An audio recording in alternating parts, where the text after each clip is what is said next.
పూరా లోకల్. కూతురు కవిత వ్యవహారం బీఆర్ఎస్ అధినేత కేసీఆర్కు అతి పెద్ద సవాలుగా మారింది. ఉద్యమం నాటి నుంచి ఇప్పటిదాకా బహుశా కేసీఆర్ ఇలాంటి సమస్యను ఎదుర్కొని ఉండరు. కవిత ఒక రకంగా కల్వకుంట్ల కుటుంబంలోనే చిచ్చు పెట్టారని చెప్పొచ్చు. అంతేకాదు, పార్టీలోనూ సంక్షోభానికి కారణమయ్యారు. తండ్రిపై ప్రేమను చూపిస్తూనే కవిత ఆయనకు నష్టం చేస్తూ వచ్చారని భావిస్తున్నారు.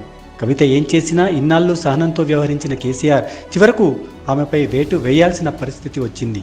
సస్పెన్షన్ విధించిన తర్వాత ఆమె పార్టీకి రాజీనామా చేసినప్పటికీ కవిత వల్ల కేసీఆర్ ఇమేజ్ డ్యామేజ్ అయ్యిందనే చెప్పొచ్చు.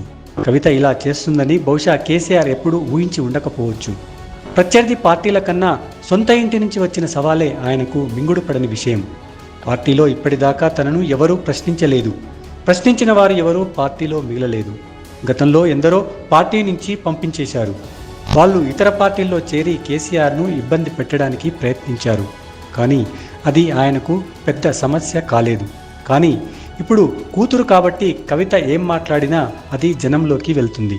ఇప్పటికే ఆమె తెలుసో తెలియకో కాళేశ్వరం అవినీతి విషయంలో కేసీఆర్ను పరోక్షంగా ఫిక్స్ చేశారు. కవిత నేరుగా హరీష్ రావును టార్గెట్ చేసినట్టు కనిపించినప్పటికీ అది కేసీఆర్కే ఇబ్బందికరంగా మారిందని చెప్పొచ్చు. ఎందుకంటే కాళేశ్వరం విషయంలో అవినీతి జరగలేదని కేసీఆర్ సహా బీఆర్ఎస్ నేతలంతా చెబుతూ వచ్చారు. ఇప్పుడు దీనికి భిన్నంగా కవిత మాట్లాడారు. హరీష్ అవినీతికి పాల్పడ్డారని అనడం ద్వారా ఆమె కాంగ్రెస్ బీజేపీల ఆరోపణలకు బలం చేకూర్చారు. పైగా కాళేశ్వరంలో హరీష్ అవినీతికి పాల్పడ్డారని, అందుకే కేసీఆర్ రెండో దఫా ఇరిగేషన్ శాఖ నుంచి ఆయన్ను తప్పించారని చెప్పారు.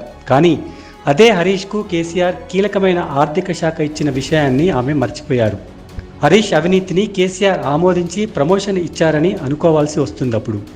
ఇదే కేసీఆర్కు చిక్కులు తెచ్చిపెట్టనుంది.